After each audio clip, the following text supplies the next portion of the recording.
창세기로 들어가려고 합니다. 창세기.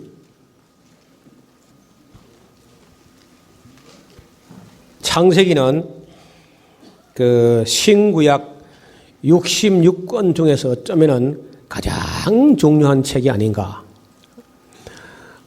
다르게 말하는 사람도 다른 견해를 가진 사람도 있을 수 있지만은 저는 일단 그렇게 생각해요. 우리 성경 66권 중에 가장 중요한 책은 창세기다. 그리고 창세기가 커버하는 시간대가 대략 한 2300년의 역사를 압축해서 기록한 책이 창세기예요. 그러니까 이 창세기 1장부터 50장까지 약 한 80페이지 되는 그 안에다가 인류 역사 2300년 역사를 아주 압축해서 기록한 책이에요. 그 나머지 출애굽기부터 요한계시록까지 다 합해봐도 그 시간대가 그만큼 안 됩니다. 창세기 한 것만큼 안 돼요. 그러니까 창세기 한 권이 성경이 커버하는 시간대 전체의 절반을 넘게 차지할 만큼 창세기는 굉장한 역사를 압축해가지고 아주 중요한 어떤 면만 보이는 그런 책인데 그래도 아주 중요한 책이고 우리 기독교의 우월성, 기독교가 우월한 점이 있다면 바로 창세기가 있기 때문이에요. 이런 불교는요, 창세기가 없습니다. 유교도 창세기가 없어요. 그리고 다시 말하면 뿌리가 없는 거예요, 뿌리가. 그래서 저보고 만약에 66권 중에 단 한 권만 가져갈 수 있다 하고 선택하라면 뭐 저는 보나마나 창세기를 들고 갑니다. 그 정도로 창세기 중요해요. 창세기를 갖고 있지 않은 사람은요, 세계관이 나오지 않습니다.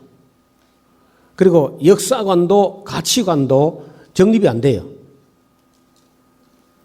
그래서 그 사람이 올바른 역사관, 올바른 세계관, 올바른 가치관을 수립하려고 마음 먹으면은 창세기를 정밀하게 그리고 정직하게 성실하게 공부를 해야 돼요.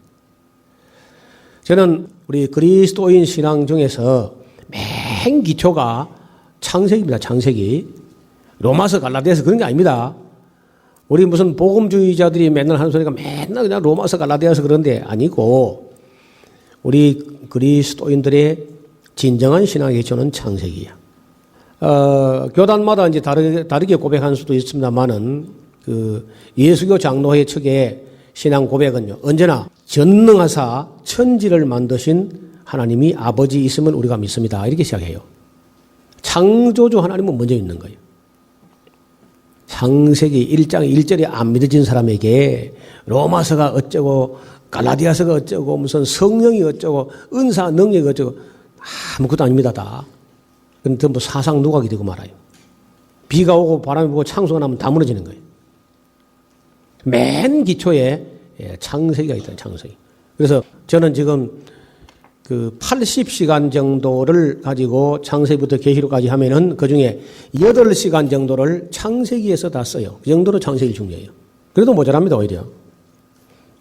그만큼 창세기는 또 신학적으로 기록한, 그것은, 창세기는 과학적으로 기록한 게 아니고 역사적으로만 기록한 것도 아니고요. 그건 아주 매우 신학적으로. 그래서 신구약 66권 중에 가장 신학적인 책이 창세기라는 책이에요.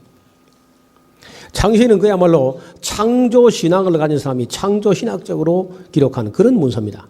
그 정도로 창세기가 중요해요.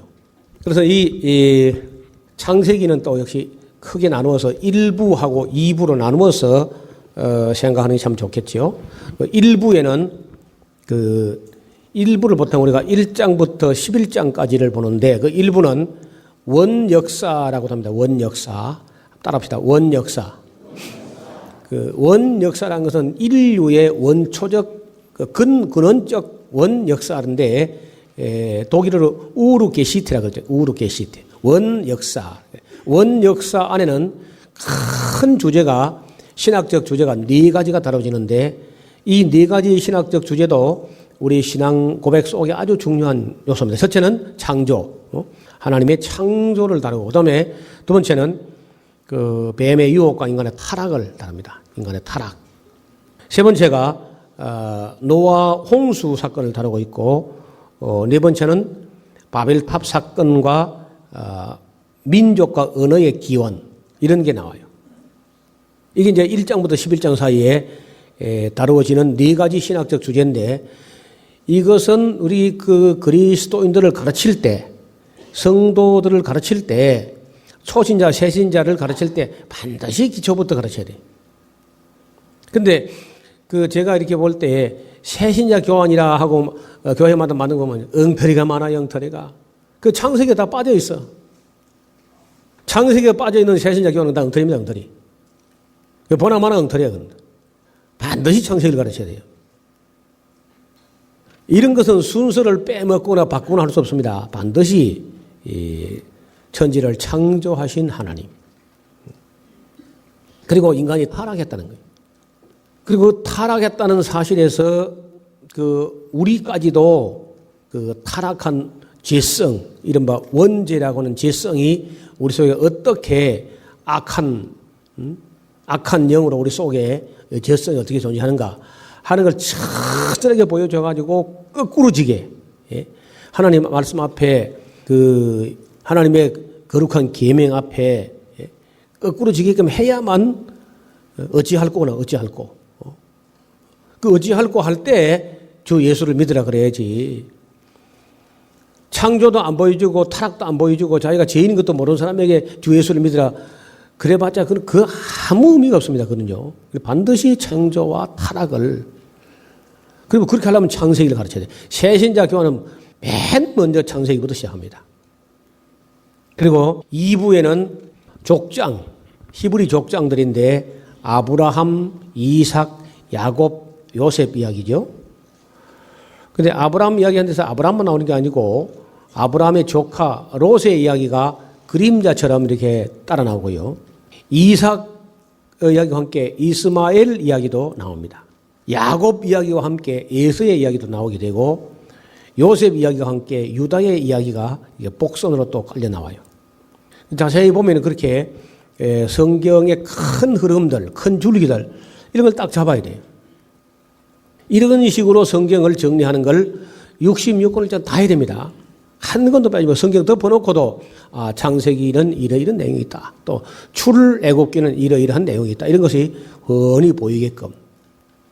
아까 이제 구약을 39권이 어떻게 유기적 상관관계가 있는가 하는 것도 우리가 일찍 보셨고요. 그다음에 창세기 안에는 또 역시 이런 주제가 있고, 그다음에 이제 악론, 창조에 대해서 또 공부하고, 이 주제별로 하면 이제 뱀의 유혹과 인간의 타락을 공부하고, 노아 홍수 시대 심판을 또 공부하고, 바벨 탑 사건과 민족과 언어의 기원을 이렇게 하면서 이제 성경 공부가 되는 거죠. 그러니까 거의 빠지지 않습니다.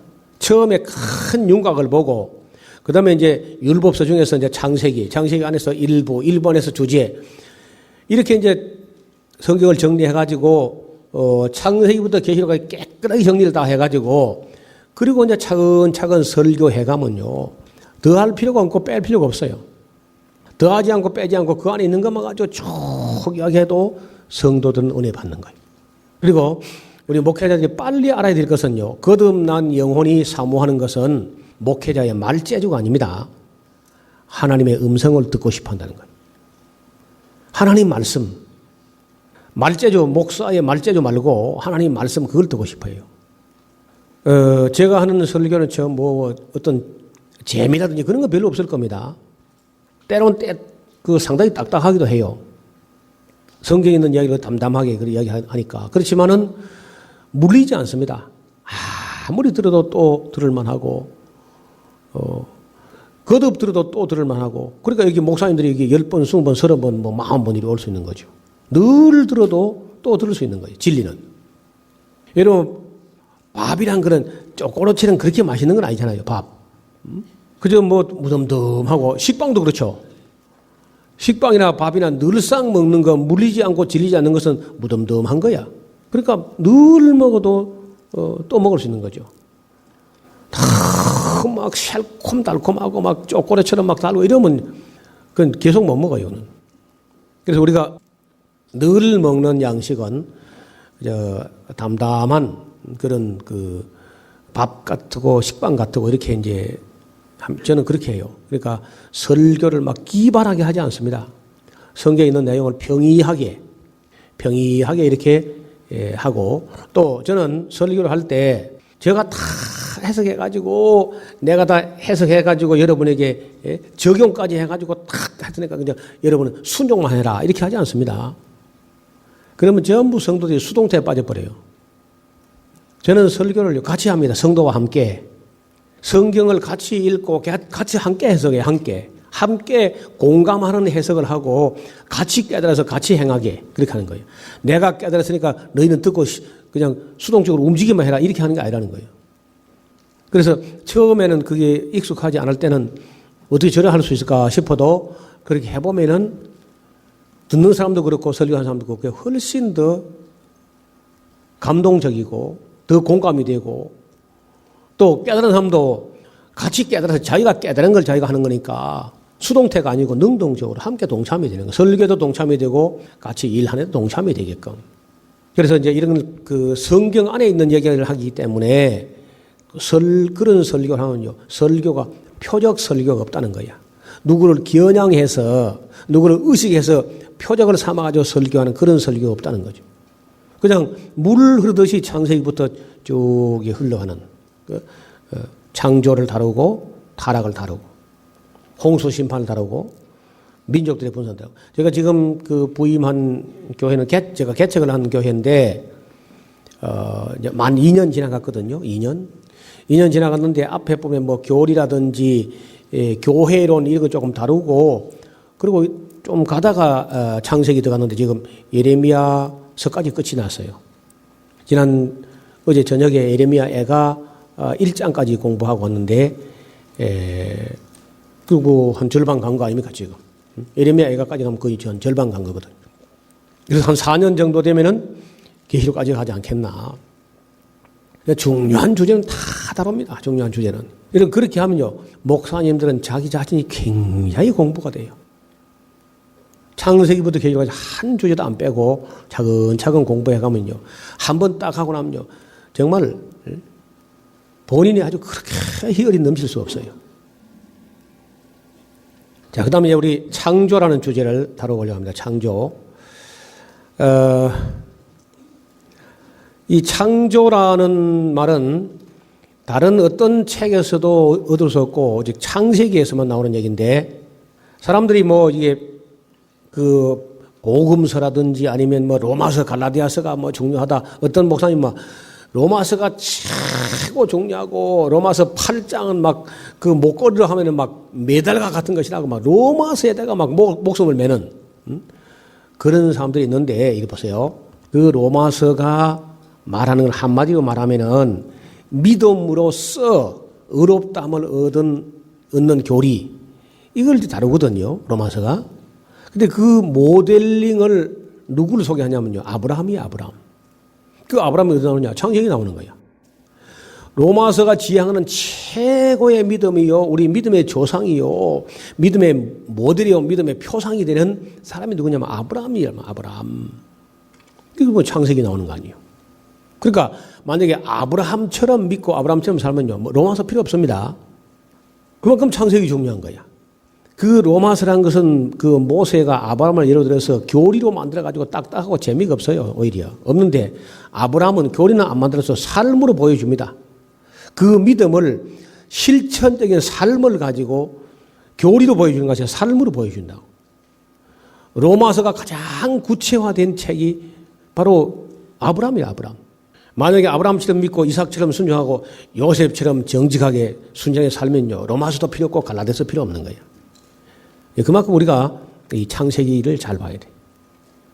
이분들 아브라함과 이삭과 요셉은 로마서도 없고 갈라디아서도 없을 때 복음서도 없었을 때 살았지만은 어느 시대에 그 어떤 누구보다 거룩한 삶을 살았어요. 하나님께 영광을 돌리고 또 복을 받고 복되게 살지 않습니까? 이 창세기는요. 하나님의 기원만 보여주지 않을 뿐 모든 만물과 만유와 만 가지 사건의 기원이 나옵니다. 기원. 인간의 기원, 생명의 기원, 죄의 기원, 살인의 기원, 문화의 기원, 문명의 기원, 별별 기원이 다 나와요. 그야말로 그 기원의 책이라는 거예요. 우주의 기원, 생명의 기원, 뭐 인간의 기원, 재의 기원, 문화, 종교 여러 가지 기원들이 소개되는 책이죠.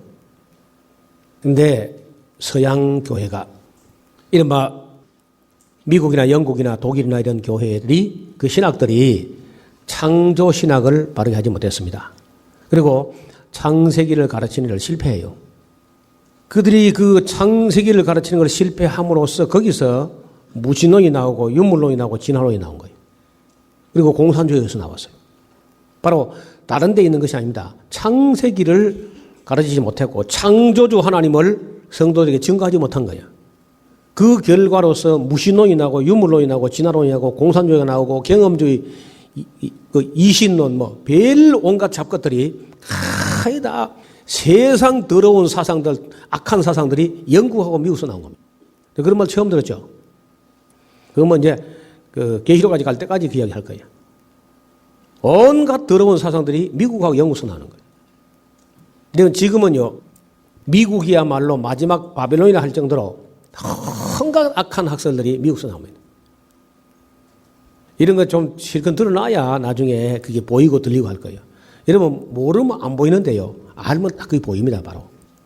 창세기를 통해서 우리가 그 모든 만물의 기원을 알게 되고, 그 다음에 이 창세기가 우리 기독교의 우월성이 있다는 것은 첫째는 창세기 있다는 것이, 둘째는 그 속죄의 길, 죄를 속함받는 길을 우리가 알 수 있고요.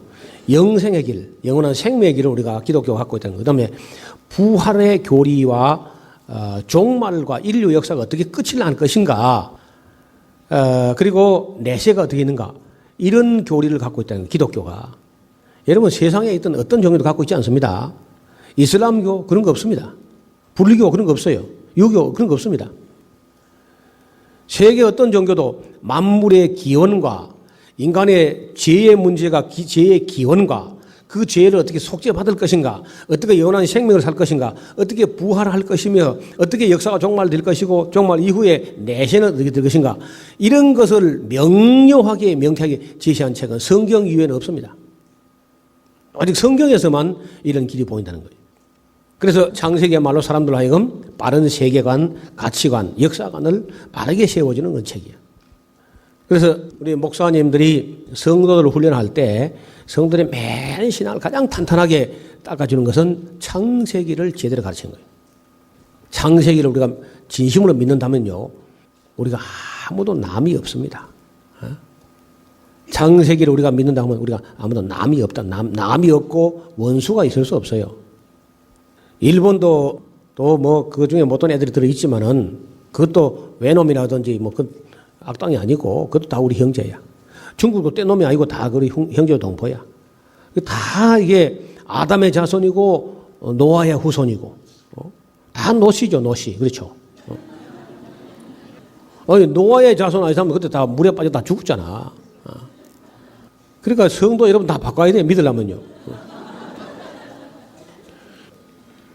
창세기를 믿을 때 우리는 이 땅에서 아무도 원수가 있어서 안 돼. 전능하신 하나님께서 천지와 만물과 인간을 창조하셨다고 믿는 사람이라면은 모든 피조물들이 하나님의 작품이라는 거예요. 이건 중요합니다. 여러분, 피카소의 작품이 가치가 있고 모네의 작품이 무슨 반 고흐의 작품이 가치가 있다면은 하나님의 작품이 얼마나 가치가 있겠어. 그래서 그걸 그냥 자연이라 그러면 안 돼요. 저는 자연이라는 말 잘 안 써요. 우연이라는 말도 잘 쓰지 않고 자연이라는 말 거의 잘 안 씁니다. 하나님의 작품이라. 그리고 하나님의 작품은 함부로 손대면 안 돼.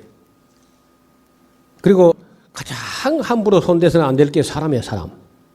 사람은 하나님의 작품 중에서도 하나님이 자기 형상대로 지음받은 또 작품이야. 그래서 절대 사람이 사람을 함부로 하지 못하게 했다는 거예요. 여러분, 이런 신학이 어디서 나온다고? 창세기에서 나온, 창세기에서. 이런 고차원적인 신학이 창세기에서 나온다는 거예요.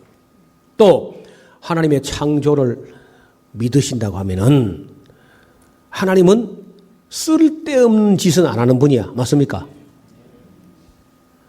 하나님은 쓸데없는 짓은 하지 않습니다. 다른 말로 하면은 하나님께서는 필요하지 않은 것은 만들지 않았다 그 말이. 하나님의 창조 원리에는 필요하지 않는 것은 만들지 않으신다는 거예요. 이게 전부 다 세계관, 가치관에 영향을 미치는 거예요.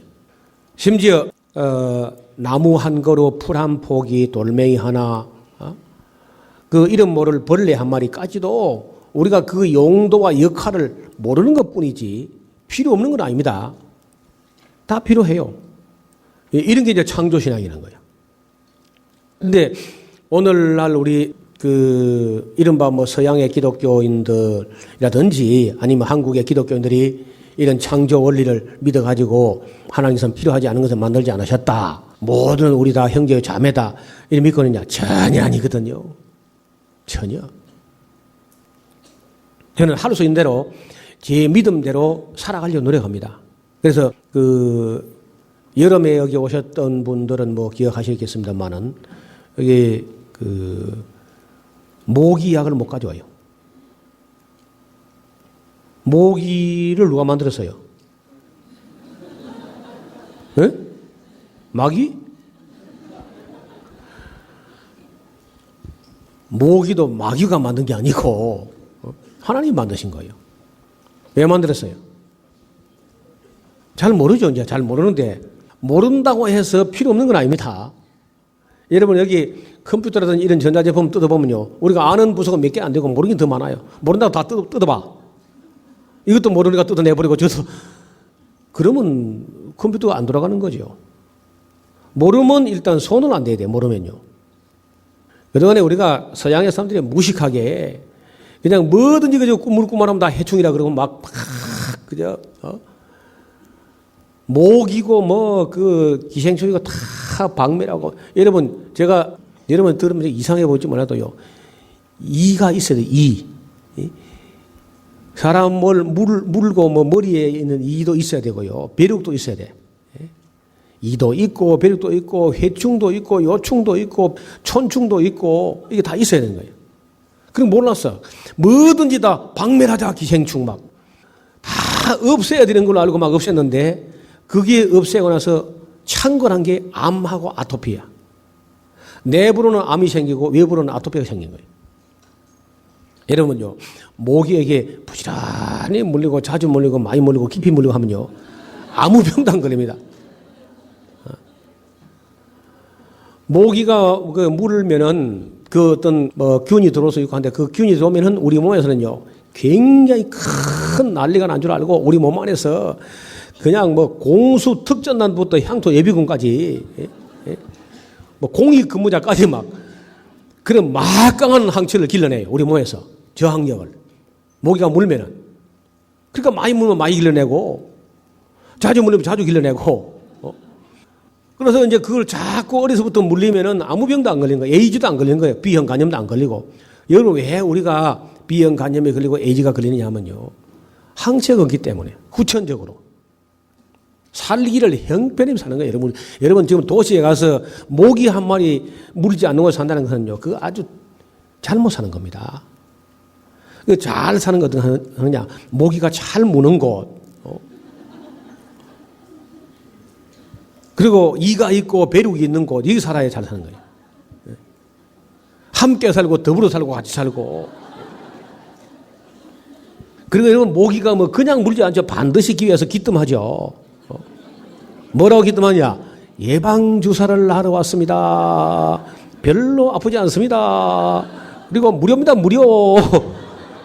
주사보다 훨씬 덜 아픕니다. 하고 그 우리 병 안 걸리게 하려고 모기가 사명감을 가지고 철야하면서 그 예방주사를 나는 사명을 완수하기 위해서 그래 불철주야 그 F킬러를 피해가면서 그렇게 하는데 무식하게 그냥 그래 F킬러 그렇게 무지막지한데 어떻게 병이 안 걸리겠어.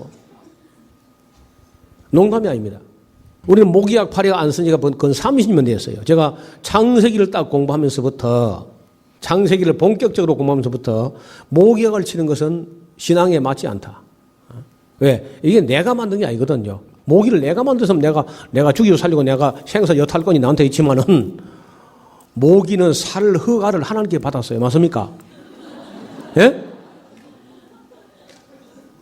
모기가 살아야 할 허가를 하나님께 받아왔는데 내가 뉘기에 감히 하나님이 허가한 걸 내가 취소할 수 있겠어요? 일절 우리가 모기약 치지 않습니다. 만약에 그 밤에 잠을 잘 때에 물면 이제 이 잠을 설친다 하면 그런 방충망을 쳐요. 내 잠을 자야 되니까 요 망 밖에서 노는 건 괜찮고 망 안으로 들어온 건 좀 곤란하다. 그럼에도 불구하고 또 물 있으면 감사한 거야. 예방주사 또 덤을 한 대 더 맞았으니까. 그래 하면요. 세상에 많고 편한 거야. 여름에 혹시나 여기 뭐 모기 누가 죽이면 큰일 납니다. 우리 기르는 건데 그거 다 양식하는 건데. 그러니까 모기 동호회 이런 게 다 필요한 거야. 그리고 이제 해충도 필요해. 해충. 지금 해충이 없어져 가지고 이게 참 곤란하게 되는데 그 해충이나 편충, 요충이나 촌충 이런 것들이 굉장히 중요한 역할을 합니다. 예를 들어서 그 편충 같은 그런 기생충 그리고 해충의 유충 이런 것들은요. 우리 몸 안에 어떤 궤양이 생겼을 때 궤양된 세포, 변형되어 궤양세포를 싹 말끔히 뜯어먹어요. 절대로 궤양에서 아무로 가지 않게끔. 그리고 놀랍게도 정상세포는 절대 손대지 않습니다. 항상 잘못된 그 궤양세포는 뜯어내기 때문에 그러면 그 세포 중에 메모리 셀이라는 셀이 있어가지고 그 궤양된 세포만 딱 걷어내고 그 수술도 가장 정밀 세포 단위의 수술을 하니까 해가지고 그런 해충의 유충, 편충의 유충 이런 것들이 궤양된 세포를 끌고 먹고 나면은 메모리 셀이 원상으로 복하기 때문에 흉터도 없이 나와버립니다. 깨끗하게. 지금 그쪽을 연구하는 학자들이 있어요. 그런 내용도 우리가 예스라우스 홈페이지에 올려놨으니까 농담이 아닙니다. 하나님은 다 세트로 해충, 요충, 편충, 촌충 그리고 바깥에는 이벼룩 뭐 이래 다 세트로 다 이렇게 만들어 놓은 건데 아무것도 모르는 사람이 뭐가 꾸물꾸물하면 전부 다 막 해충인 줄 알고 막 그냥 다 약을 쳐가지고 그러니까 이제 다 죽여버리고 홀로 처하겠다. 이런 아주 무식한 일입니다. 그때 지금 한번 생각해 보세요. 지금부터 오래된 것도 아니고 5, 60년 전에 50년, 60년 전에 우리 어릴 때만 해도 겨울을 해도록 농촌에 사는 사람요 목욕 한 번 해요. 한 번. 겨울 온 겨울 내 통틀어서 한 번 해. 언제? 섣달 금음날. 섣달 금음에 가마솥에 물 끓여가지고 멍석을 위에 가루어가지고 바람이 안 들어오게 해가지고 목욕 한 번 합니다. 목욕탕도 없고요. 산골에. 그리하고 아이를 7명씩 낳고도 유방암도 자궁암도 아무것도 안 걸렸어. 자궁경부암도 안 걸리고 아이고 오늘 여자는 뭐 씻고 또 씻고 피가 나기 싫은데 병은 병들에 걸리고 암은 암대에 걸리고 어떻게 생각하세요? 어느 게 건강해요? 어느 게? 아이를 7씩 낳고도 암도 안 걸리고 그 아이를 다 길러내고 농사 다 지어가면서 그래서 창조 원리를 우리가 민다고 할 때는요 삶이 달라진다는 거예요. 생명이 있는 모든 것은 존재의 이유가 있던. 그래서 하나님은 필요하지 않은 것은 만들지 않으셨다는 거죠. 그리고 창세기는 그 하나님의 창조를 세밀히 기록한 게 아닙니다. 성경 자체가 하나님의 창조된 대략이 이러하니라. 대략은 많이 생략했다는 거예요. 많이 생략하고 중요한 대목만 기록한 거예요. 그리고 창세기는 과학적으로 기술된 책이 아니고 신학적으로 기술된 그런 책입니다. 창조라는 사건은 과학 이전의 사건입니다. 과학 이전의 문제요. 그 과학이라도 창조는요. 하나님의 과학이지 결국 인간의 과학은 아닙니다. 하나님의 과학으로 한 것이지 타락한 인간의 과학으로 가늠할 수 있는 그런 척도가 아니라는 거예요. 그러니까 어설픈 과학자들이 뭐 어쩌고 그런 말 들으면 안 돼요. 그리고 하나님께서 창조하시는 현장을 목격한 사람은 아무도 없습니다. 이러한 주제는 하나님의 계시에 의해서 신학적인 용어로 서술된 거예요. 신학적 용어로. 그래서 창조라는 단어 자체가 과학적 용어가 아니고 신학적 용어고 성경에서밖에 찾을 수 없어요.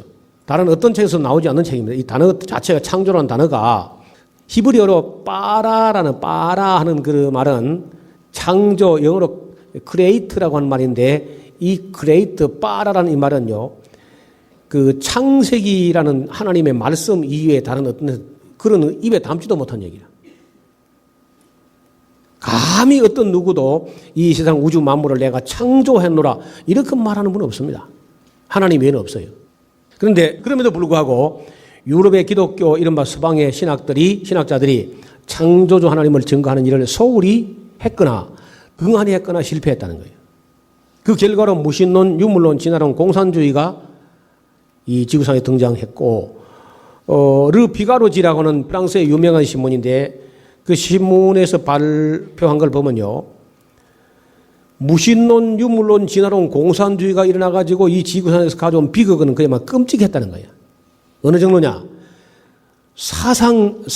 사망자가 무신론 혁명, 이른바 공산주의 혁명에 의해서 숙청된 사람이 1억 5천만 명을 넘었었다는 거예요. 1억 5천만 명.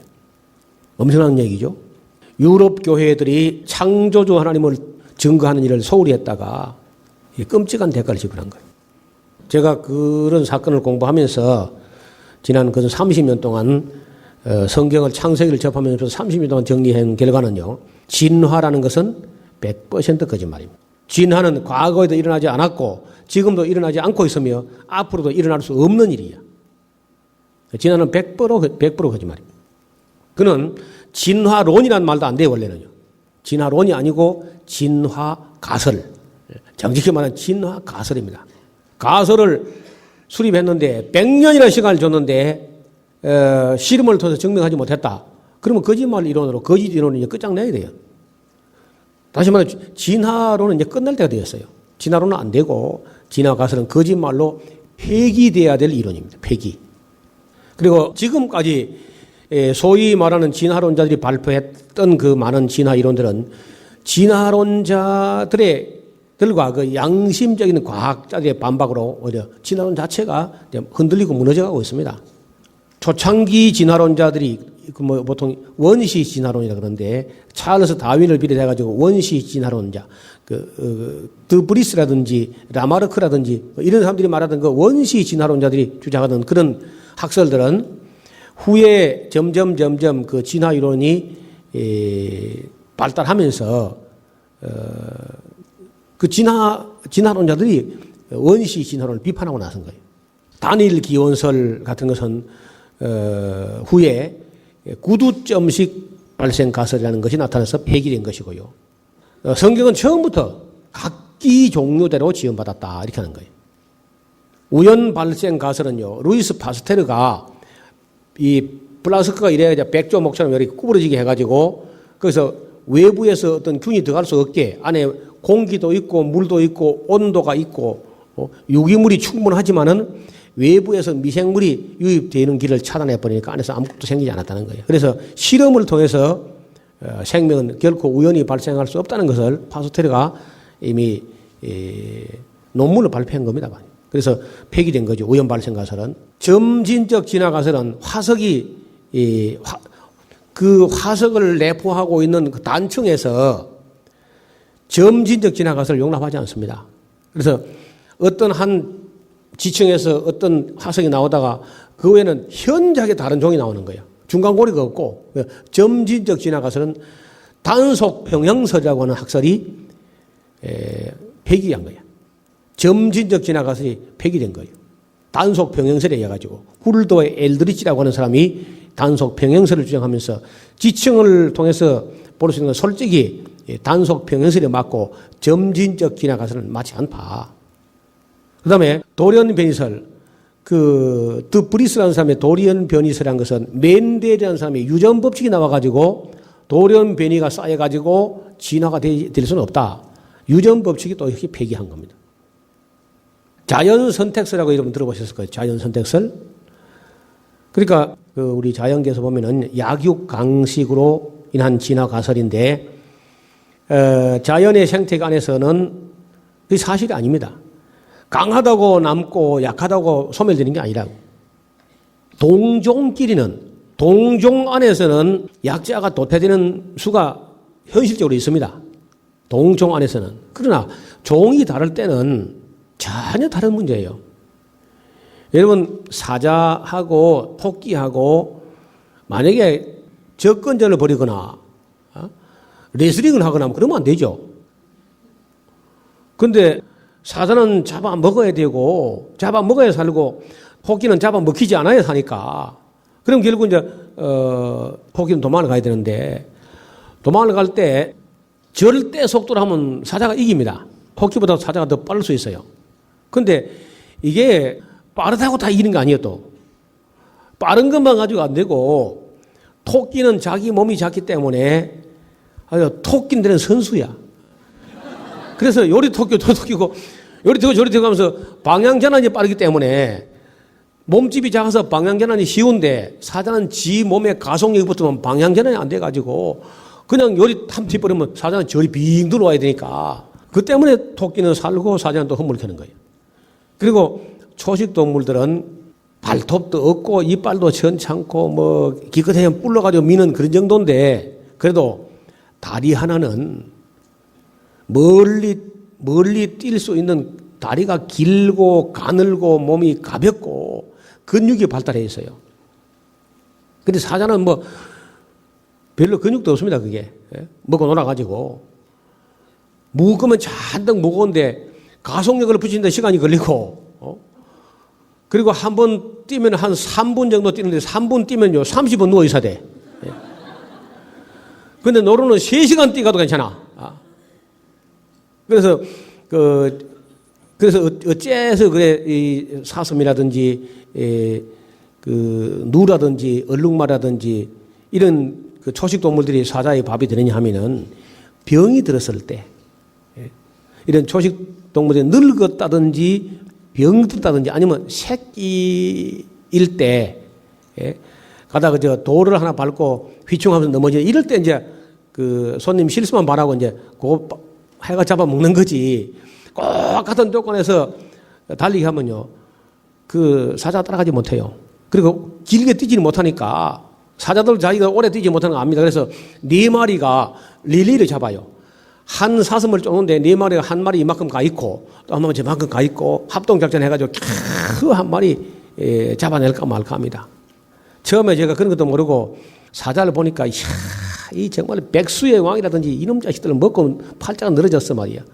아침에 출근도 안 하고 아래 종일 그늘에 누자고 오후 4시 5시 돼가지고 기지개 켜고 나와가지고 한 마리 덮쳐가지고 먹고 자고 말이야. 세상에 두렵게 할 놈도 없고 사자가 이 정말 상팔자라 그러는데 그 사자한테 물어보니까 그것도 아니랍니다 또. 사자한테 물어보니까 아이고 뭐 모르면 말도 마시오. 우리도 먹고 살기가 보통 어려운 게 아닙니다. 그게 무슨 소리야? 우리는요 밥그릇이 시속 80km 날아다닌다는 거야. 밥그릇마다 시속 80km 날아다니는데 그걸 잡아서 먹으려면은 혀가 빠져도 달아나야 잡을까 말까인데 그거 잡았다 하면 또 뭐 그냥 또 그 제일 못생긴 거 있잖아. 못생긴 거 하이에나. 그 하이에나가 5마리 6마리 떼를 지어오면요 아무리 사자라도 하이에나의 아래턱이 너무 강하기 때문에 사자 다리도 하이에나한테 물리면 끝장입니다. 그 하이에나는 뼈채 뻗어 먹는 동물이기 때문에 1대1로 하면 물론 사자가 이기지만요 4대1, 5대1 하면 사자도 안 돼. 그러면 겨우 잡았는데 하이에나가 또 할 수 없이 놓고 가요. 별 수 없이. 그러니까 사자도 뭐 먹고 살기 힘들다는 거야. 그래 맨 이러 보고 있어 이렇게. 그래 뭘 보냐 하니까 어느 게 병들었나 그거 본다는 거야.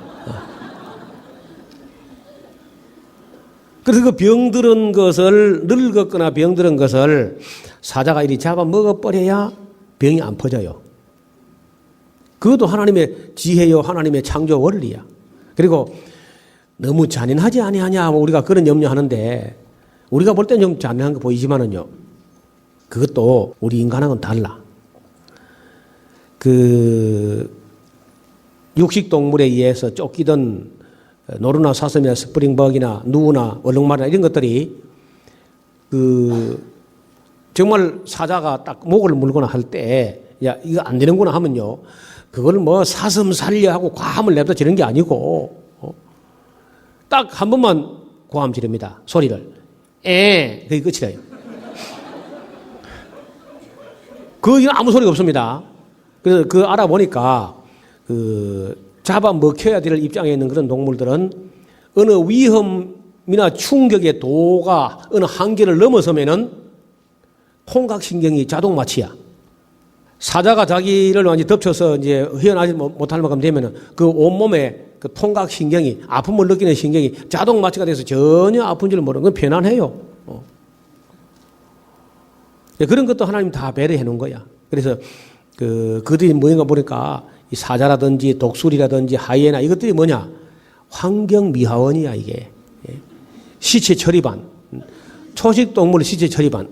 그러면서 이 스프링박이라든지 사슴이라든지 노루, 얼룩말, 들소 이런 것들은 항상 예를 수백 마리, 수천 마리 이렇게 이제 떼를 뭉쳐 사는 거예요. 그런 지혜가 어디서 나오는지 모르지만은 왜 그리 떼를 뭉쳐 사느냐? 사자는 배가 부르면요. 배가 부른데 계속 욕심을 음부같이 넓혀가지고 계속 잡아먹고 그래 안 한다는 거예요, 사자는요. 배부르면 그만이야. 그러면 몇백 마리 있는 중에 죽으면요. 항상 확률을 죽으니까 자기가 그날 죽을 확률 몇백 분의 1밖에 안 되는 거야. 1000마리 무리 중에 있으면 1000분의 1밖에 안 되는 거지. 그리고 확률을 죽으려고 이제 이렇게 많은 무리를 지어 사는 건. 그러니까 그런 것도 재미나는 것은요. 그런 초식 동물들은 새끼를 잘 낳고 잘 길러요. 또 잘 크고. 반면에 사납거나 악하거나 잡아먹거나 이런 사자 같은 거는요. 4마리가 나오면은 사자 새끼는 4마리 중에 1마리가 큽니다. 잘 키우지도 못하고 잘 크지도 않아요. 4마리 중에 1마리 정도가 그러니까 숫자가 겨우 많아지는 거야. 그게.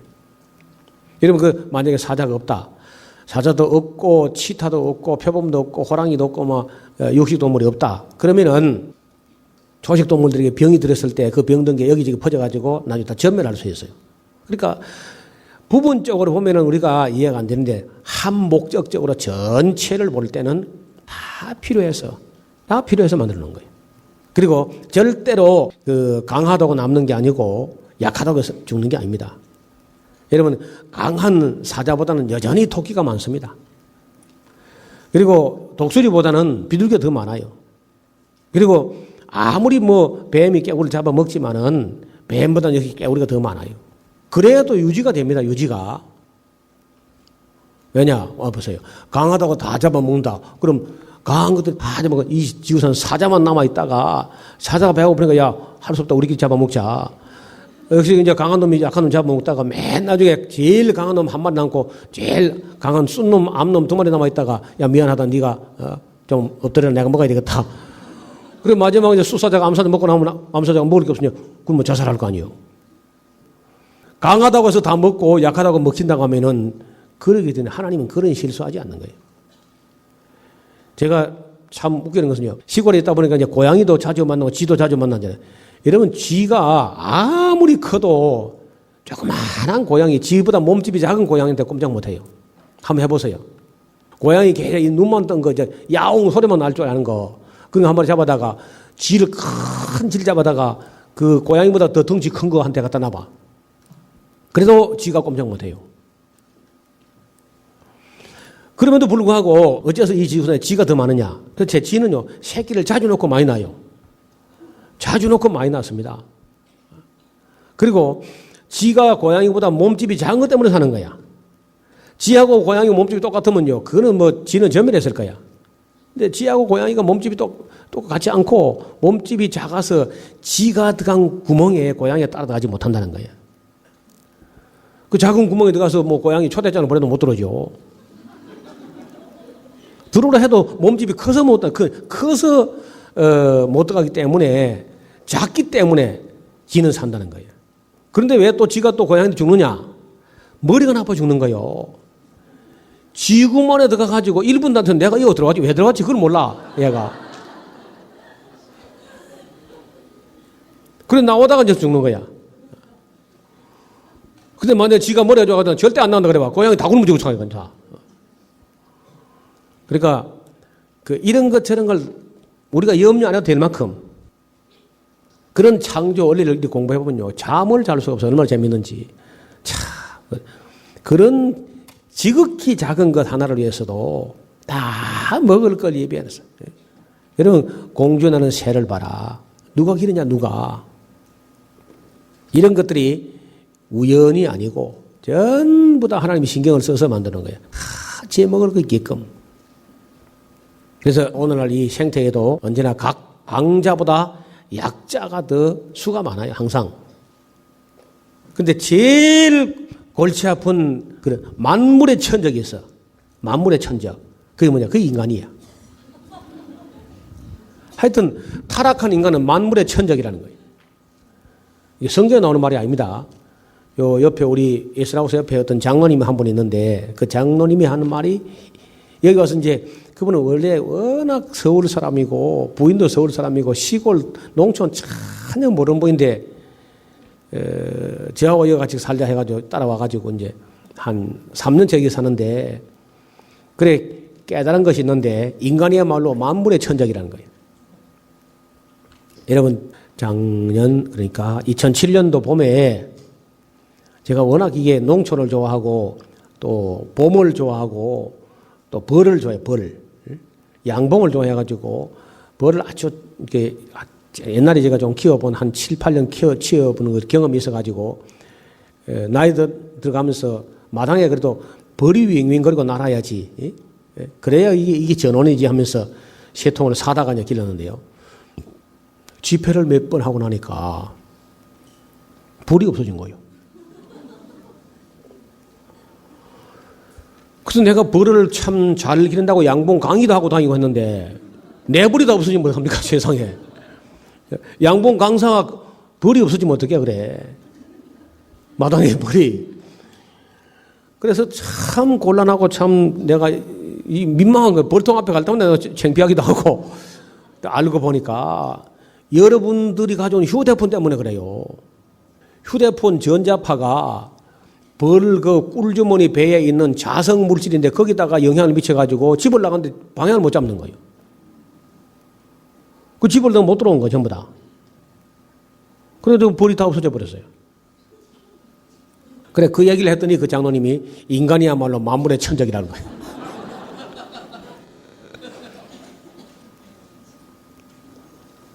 그래서 이제 여러분이 휴대폰을 가지고 오는 하는 벌기는 틀려서 이제.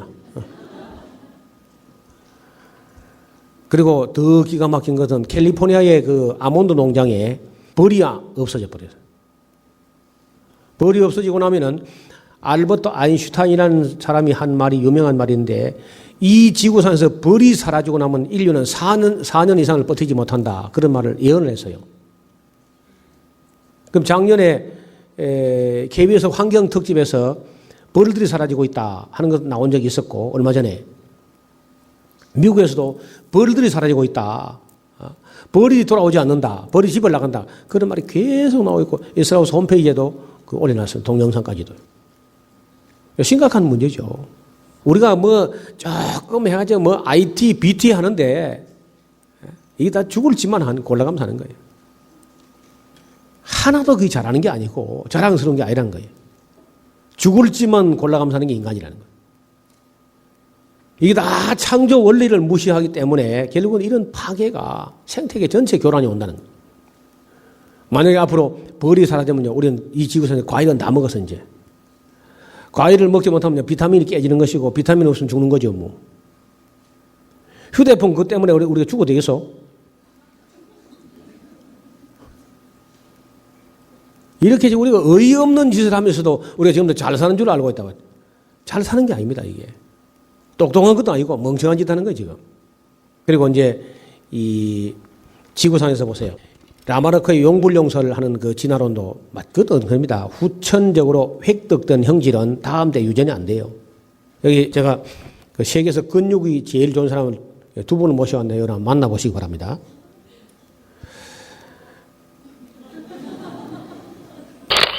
진화 이론의 이제 그 맨 기초는 우연 발생 가설, 이거 아까 루이스 파스텔의 이론에서 폐기됐다 그랬죠. 단일 기원설 하는 것은 그 구두점식 발생 가설이라는 그 진화 이론이 나와가지고 폐기된 것이고, 점진적 진화 가설은 단속 평형설이 나와서 또 이것이 역시 폐기되었습니다. 돌연 변이설이라는 것은 그 멘델 유전 법칙이 나와서 역시 폐기되었습니다. 그리고 용불용설, 이게 지금 한 얘기인데, 후천적 획득 형질은 다음 때 유전한데, 역시 유전 법칙에 의해서 폐기되는 겁니다. 조금 이따 말씀드릴게요. 그 다음에 자연 선택설을 우리가 해봤는데 안 되죠, 이게. 강하다고 남는 것이 아니라는 거예요. 우연이라는 말을 이렇게 해봐요. 우연이라는 말을 수학적으로 해보면요, 확률인데 확률. 컴퓨터를 이렇게 부팅해가지고 원숭이를 불러와. 그리고 그 워드 프로세서를 실행해가지고 아무 키보드를 건들기만 하면 글자가 타이핑 될 만큼 해가지고 자, 여기다가 네가 원숭이라고 타이핑해라. 원숭이. 알았어? 원숭이 해봐. 그 원숭이가 이제 막 흉내 낼 수 있어요. 이제 손가락이 발가락이 갖고 이거 뭐 하는데 용케 딱 2형을 칠 수 있는 확률은 103키짜리거든. 103분의 1이죠. 확률이 2형을 딱 칠 수 있는 확률은 103분의 1이란 말이에요. 근데 2형만 쳐서 원숭이가 된 게 아니고 2형에다가 우에다가 하고 니은, 시옷, 우, 이응, 이 이렇게 9글씨를 순서 안 틀리게 쳐야 원숭이라는 글자가 됩니다. 그러니까 간단한 게 아닙니다. 그거는 최소한도 103에 9자승분의 1 정도 된다. 103에 9자승하니까 숫자가 이만큼 나오는 거예요, 이만큼. 제가 직접 해봤죠. 근데 원숭이가 만약에 시도하기를 키보드 하나 치고 또 치고 하는 그 간격을 1초에 키보드 한 개씩 터치했다. 그걸 가정을 하게 되면은 한 번 시도에 9초씩 걸리는 거야. 9글씨니까. 그걸 곱하니까 이만큼 나와요. 이게 다 읽도 못해요. 그래서 이걸 머릿속에 들어오는 개념으로 환산을 해보니까 원숭이가 그런 식으로 하면은요, 몇 년 만에 한 번 칠 수 있는 확률이 나오느냐. 그렇게 계산해 봤더니, 단, 시, 백, 천, 만, 십만, 백만, 천만, 억, 십억, 백억, 천억, 3,700억 년 만에 한 번 칠까 말까 한 거야. 확실히 친다는 것도 아니고, 3,700억 년 만에 한 번 치는데, 이렇게 하려면요, 원숭이가 24시간 노동해야 돼. 졸지도 주무시지도 않고, 화장실도 안 가고, 밥도 안 먹고, 24시간 꽉 붙어 앉아가지고 이걸 두들겨야 3,700억 년 만에 한 번 칠까 말까. 그러니까 우연 속에서 9개가 103개 중에 9개가 순서 안 틀리게 맞아질 수 있는 이런 이 직선적 확률, 직선적. 이 2차원식의 평면적 확률도 그 정도인데 이러면 사람의 인체라는 것은 이게 3차원이에요, 3차원. 이것이 그러니까 우리 인체가 우연히 이렇게 만들어질 수 있는 확률이라는 것은요. 세상 어떤 컴퓨터 갖다 해도 컴퓨터가 다 에러 납니다. 에러. 왜 에러 나느냐? 컴퓨터가 에러 모르겠다 그러면 에러. 계산이 안 된다는 거예요. 단순 확률을 구해도 이렇게 어마어마한데 그래서 저는 국어사전 사오면 제일 먼저 끄버린 단어가 우연. 그래 우연이라는 걸 빨간 걸 깔아뭉개버리고 밑에다가 풋노트 하기를 내 사전에 우연은 없다 그랬잖아요. 저는 거의 저 일상생활에 우연이라는 말을 쓰지 않습니다. 제가 하나님을 믿는 사람인데 우연이라는 말은 말이 안 돼요. 그래서 우연 발생 가설 안 되는 얘기입니다. 세포 하나를 보세요. 세포. 이런 세포 하나를 이렇게 보면은 세포막이 있고 그다음에 세포질이 있고 이게 미토콘드리아가 있고 리소좀, 리보솜, 소포체, 골지체, 중심체, 그리고 핵막이 있고 핵이 있고 핵소체, 염색사막 이렇게. 근데 이렇게 복잡한 세포가 우리 인체를 두고 말한다고 하면은 보통 인체에 있는 세포 크기가 육안으로 안 보입니다. 이 세포를 다 연결하니까 피부가 되고 하지 세포 한 개만 딱 떼면요 육안으로 보이지 않아요. 어느 정도 작았냐면 우리가 보통 마침표를 찍었는데 그 마침표 크기 한 1000분의 1좀 되니까 육안으로 안 보이는 거죠. 그렇게 작은 세포 안에 이런 구조하고 이런 얼개가 있는데요. 여기 요 초록색으로 된 요 꼬부랑한 요 미토콘드리아 안에 얼개가 뉴욕시만큼 복잡해요. 구조가. 이거 우리가 손을 가 만든 게 아닙니다. 그리고 여기 이 핵 안에서 DNA라고 하는 염색사가 쭉 이렇게 뽑혀 나오면요. 이렇게 작은, 그러니까 먼지보다 더 작은 그 안에서 핵이 있고 그 핵 안에서 염색사가 이렇게 이중으로 나서 꼬여가지고 이렇게 빠져나오는데 1m 74cm가 빠져나와요. 이중 나선으로 꼬여 있는데 그걸 뜯어서 이렇게 분해해 보면요, 놀랍게도 네 가지, 우리가 뭐 사주 팔자인데 팔자도 아니고 네 글자, 네 글자, 네 글자로 되어 있어. 네 글자로. 아데닌 하는 A, 구아닌 하는 G, 시토신 하는 C, 티민 하는 T. 그 네 가지 연기가 길고 짧고 길고 짧게 이렇게 신호를 주고받으면서 우리 몸이 어떤 식으로 디자인 되도록 그렇게 유전 정보를 갖고 있는 거예요. 그걸 지금 읽어내 가지고 유전자 지도를 그린다는 거예요. 그리고 이 세포가 얼마나 정밀한데, 그럼 그 염색사 안에서 빠져나가는 그 유전 정보를, 인체 유전 정보를 기록하면요, 그걸 시방서, 공사 시방서처럼 정보를 다 정보량을 갖다 그 글로 말로 만들어 가지고 지시어로 쓰면은 1,000페이지짜리 백과사전 1,000권 분량이 넘는다는 거예요. 이 먼지만 누구나 볼 수 없는 정도 작은 그 안에 이 정도 정밀무비한 그런 마이크로 필름 속에 인체 형질 정보가 다 담아낸다는데, 하나님께서 이런 걸 보고 우연이라 그러면 그건 지옥 가야 되거든. 그런 사람은 말할 상대도 안 되는 거예요. 그리고 우리 염색체 수가 사람하고 원숭이는 같지가 않습니다. 사람은 46개고 원숭이는 54개야. 그리고 소는 60개고요. 고양이는 38개고 개는 20개고 잉어가 104개예요. 많다고 좋은 것도 아니죠. 닭은 77개고 완두콩은 14개고 담배는 48개, 벼가 24개가 염색체 수가 달라요. 그래서 절대로 사람이 원숭이가 될 수도 없고 원숭이가 사람 되는 길도 없습니다. 그래서 이런 걸 다 공부해 본 다음에는 이게 될 수가 없구나. 이걸 알고는 이제 지금 뭐라 하느냐. 원숭이가 사람 된 게 아니고 원숭이는 처음부터 원숭이로 발생해가지고 원숭이 종류로 이렇게 여러 종류로 분화됐다. 사람은 처음부터 따로 원숭이 따로 발생해가지고 따로따로 분화됐다. 소나무는 따로, 담배 따로, 강아지 따로, 잉어 따로, 전부 따로따로. 이게 단일 기원설, 계통진화설 하나만, 한 개만 우연히 발생해. 거기서 한 개에서 천 가지, 만 가지, 수십만 종이 나왔다고 한 게 이제 원시 진화론이에요. 근데 유전 법칙에 안 맞아지니까 그걸 포기하고 지금은 구두점식 발생 것을 따로따로 기원설. 성경은 응신아 각기 종류대로. 성경은 처음부터 각기 종류대로. 그렇죠? 그리고 이것이 우연히 이렇게 만들어질 수가 없어요. 여러분, 이게 세포를 보면요, 세포 하나가 거의 대부분이 단백질입니다. 단백질로 이루어져 있는데 그 단백질을 구성하는 요소는 아미노산이에요, 아미노산. 아미노산이라고 하는 아미노애시드라고 하는 아미노산이라는 것이 있는데 그 아미노산은 한 자연계 한 80종류가 있고 주로 많은 것이 한 20종류입니다. 20종류. 우리 인체는 그 중에 필수 아미노산 또한 10가지가 또 있죠.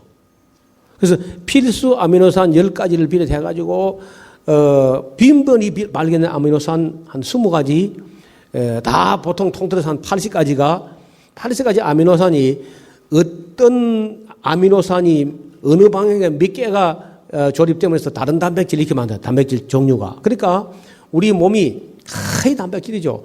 머리카락도 단백질, 피부도 단백질이고, 근육도 물론 단백질이고, 뼈도 거의 다 단백질입니다. 우리 많은 사람들이 뼈는 다 칼슘이 아닌데, 칼슘이 거의 극히 미량이고, 뼈가 거의 다 단백질이에요, 뼈도. 그러니까 뭐, 창자도 단백질, 뭐, 엉덩이도 단백질, 발꿈치도 단백질, 손도 발도 다 단백질, 다 단백질, 그야말로 수분하고 단백질이 그냥 답니다, 우리 몸이.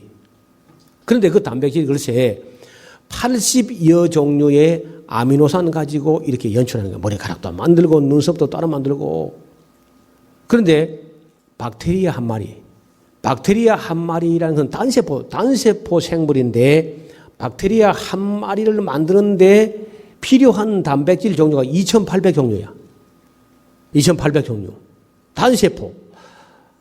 그러니 그걸 놓고 우리가 우연히 그걸 만들어진다. 그 상상도 못할 일입니다. 한번 봐요. 만약에 아무도 손도 대지 않는데 컴퓨터가 자기가 똑같은 컴퓨터를 만드는 컴퓨터 한번 만들어내봐요. 응? 자기 복제를 할 수 있는. 그것만 돈 벌겠죠. 컴퓨터 하나 탁 만들었더니 자기가 똑같은 컴퓨터를 계속 만들어내봐. 그거 얼마나 돈 벌겠어? 근데 하나님은 그런 거 만들었어. 그래서 이 창조라는 것은 하나님의 과학을 창조라 그래, 창조. 인간의 과학이 아닙니다. 하나님의 과학. 그래서 제가 이 근육, 이봐요. 이게 세계에서 근육이 제일 크고 좋은 사람인데, 이런 사람은요, 여자도 그냥 말랑말랑하고 흐느적 그리고 안 좋아해. 여자도 탁 근육질 막 이런 거 좋아한다.